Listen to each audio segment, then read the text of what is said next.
मगाशी बघा एवढे आम्ही वरती चढून आलोय आणि याच्या वरती त्याची पूर्ण जमीन आहे. हालत खराब झाली माझी चढताना. आता उतरताना वाट लागते, पाय थरथर आहेत.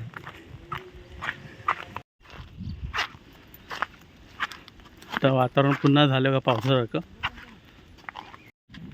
तर आता मी आलो इथे नंदूच्या फार्म हाऊसवर. आता इथे यांनी काय काय लावलं तर आपल्याला सांगितलं आपल्या कॅमेऱ्यामध्ये, आपल्या व्हिडिओमध्ये आपल्याला सांगायचं आहे. थांबा आता.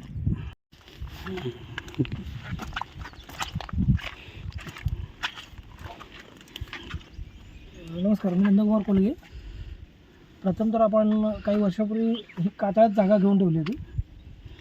त्यात काहीतरी लागवड करायची, काहीतरी नवीन करायचं म्हणून आपण इकडे विहीर मारून घेतली पूर्वी.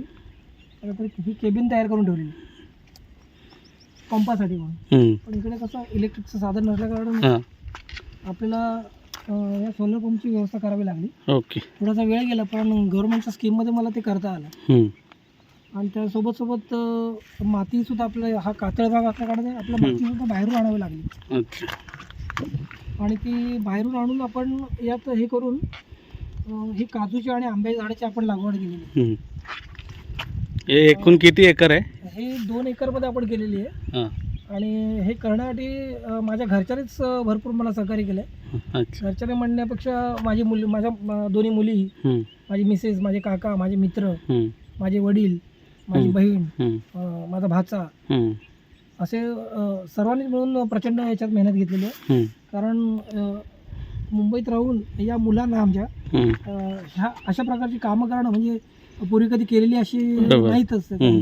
पण हे काम करण्यासाठी त्या लोकांनी एवढी मेहनत घेतली आहे की न विचारणार. कारण की सकाळी 5 वाजता उठून मुलं इकडे यायची, कारण की दुपारी इकडे काम करण्यासारखं नव्हतं. त्याच्या हिशोबाने दुपारी आम्ही पुन्हा घरी जेवायला यायचो.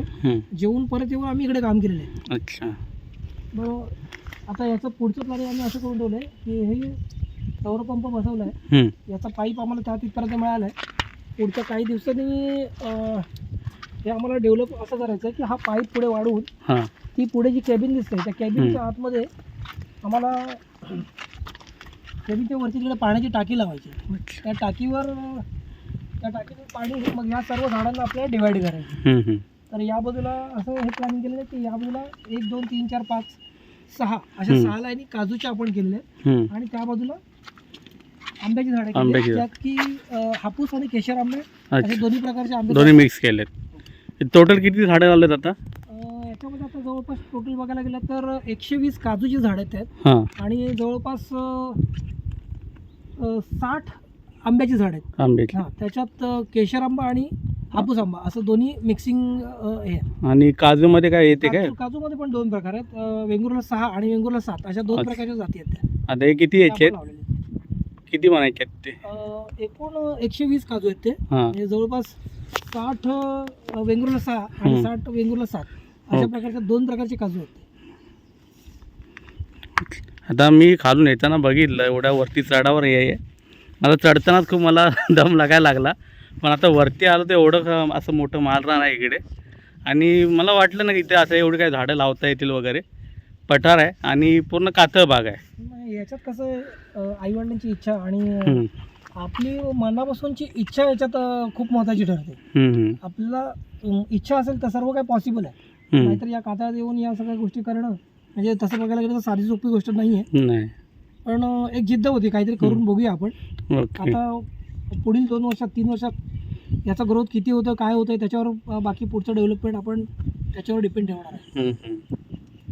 नाही खरंच चांगलं आपण उपक्रम केला इथे वगैरे. आता मी राहतो महाडला दैवड का, मी पण घर बांधले, माझं पण कातलावर घर आहे. पण तिथे पण अशी काय ठराविक झाडं आहेत ते फक्त लागू शकतात. पण आता कसं तुमच्याकडे माणसं आहेत, मॅनपॉवर आहेत, माझ्याकडे कोण नाही तिथे असलं, मी पण काय लावलं नाही अजून. पण मी पण आता विचार करतो आपण स्वतः काहीतरी केलं पाहिजे तिथे जाऊन. तसं बघायला गेलं मॅनपॉवरचा पण इकडे थोडासा प्रॉब्लेमच आहे. माणसं मिळताना थोडी मुश्किलच झालं. आणि एवढं वरती यायला माणूस कंटाळत असेल एवढं. पण घरच्याने फार मला याच्यात साथ दिली म्हणून मी आजपर्यंत सर्व साध्य करू शकलो. तर मग ही सर्वसाधारण गोष्ट नाही आहे. अच्छा ते आपण पुढे फिरू. ठीक आहे, बघू आपण. आता आपण यांची सगळी झाडं बघूया. ही काजूची झाडं, आंब्याची झाडं कशी लावलेत, कुठे लावलेत, त्यातच आपण बघूया, जागेचा मायना करूया सगळा.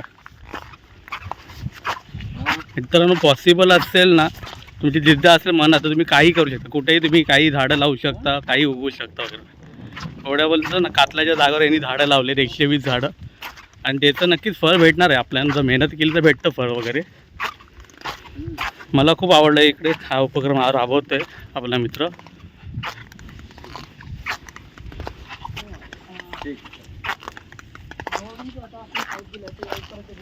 अच्छा. या पाण्याचा पण पाहिजे तर फोर्स तुम्हाला नंतर दाखवतो आपण.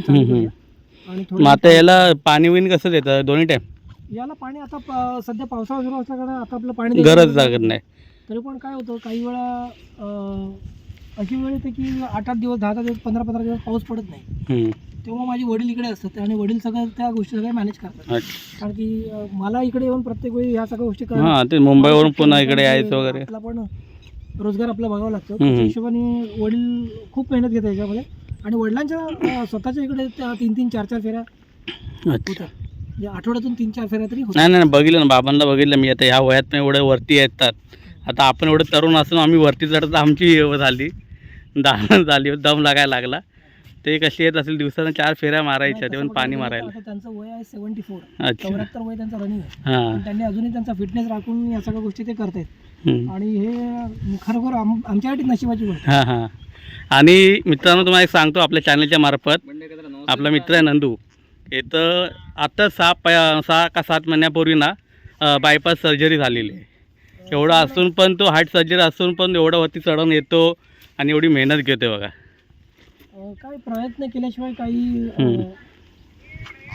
मिळेल असं वाटत नाही. नाही पर्याय नाही, खरंच तुझ्या मेहनतीला फळ भेटणार नेहमी. आणि आपल्या चॅनलच्या मार्फत तुझं आता हे सगळं मी दाखवतोय. आणि आपण कोण इकडे रत्नागिरीतनं मला फॉलो करत असाल प्लीज, आता हा मी व्हिडिओ टाकणार आहे माझ्या चॅनलला, विवेक शिंदे ब्लॉगवर. तर तुम्ही बघा आणि तुम्ही पण यातनं एक प्रेरणा घ्या की आपल्या गावी आपण काही करू शकतो.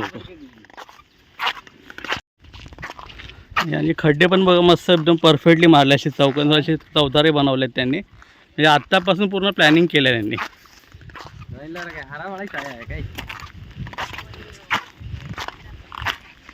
पाऊस थोडा येतो मित्र, रिमझिम. आता मोठा पाऊस होऊन गेला आहे एकसर, आता पुन्हा पाऊस चालू झाला आहे.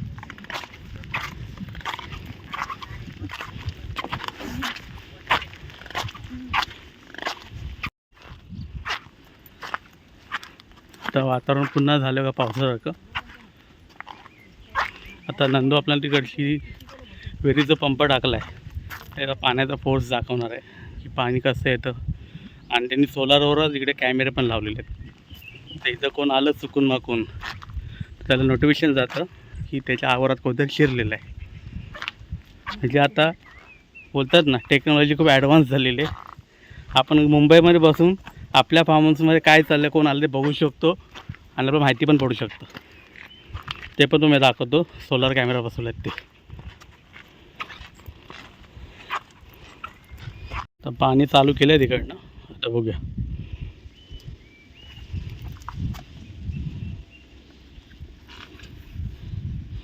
हा किती इंची पाईप आहे? हा 2 इंची पाईप आहे. 2 इंच. आणि विहिरीमध्ये लागलेली जी मोटर आहे ती 3 HP ची मोटर आहे. अच्छा. 3 HP ची मोटर.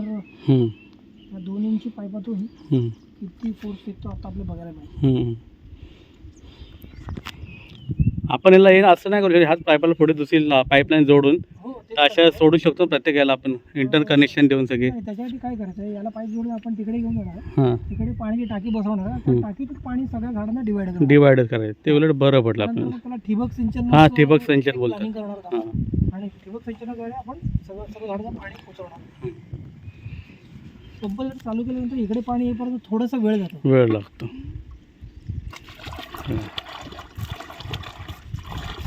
आता पाणी आलंय, चालू केलं त्याने. 2 इंची पाईप आहे आणि हा पाण्याचा फोर्स बघा. ते पाण्याचा गचका वगैरे येणार ते आता पूर्ण. आणि हे सगळं सोलारवर ना? हो, हे सगळं सोलारवर आहे. आणि इथे लाईटच नाही आहे वरती या पठारावर. आता सध्या ऊन थोडंसं कमी असल्या कारणाने हा पाण्याचा फोर्स कमी येत होते, कमी जास्त होतो.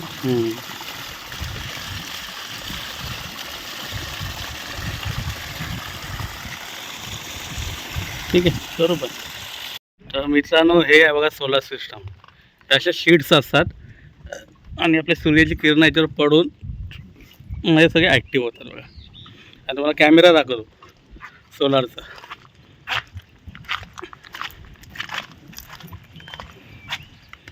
हे बघा वरती कॅमेरा लावला यांनी सोलार सिस्टमचा.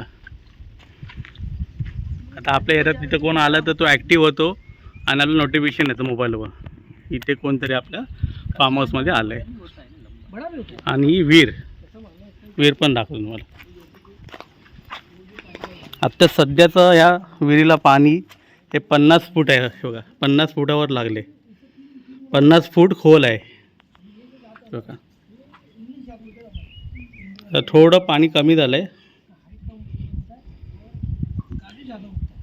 आणि ह्याच विहिरीचं पाणी सगळीकडे आता ह्या झाडांना गेलेलं आहे. तर आपल्याला बघ कुणाला असं काय करायचं असेल सोलार सिस्टमची तर आपला व्हिडिओ बघा.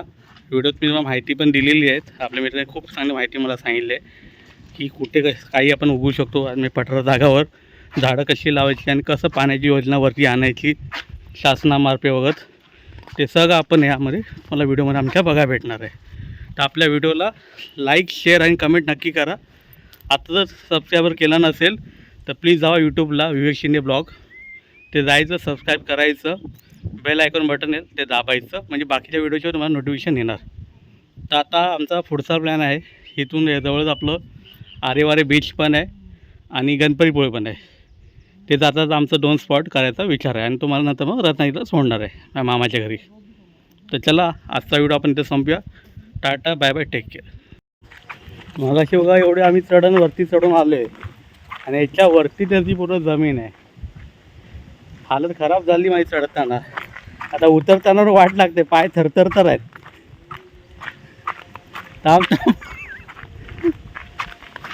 आता पूर्ण उतरंडी आहे.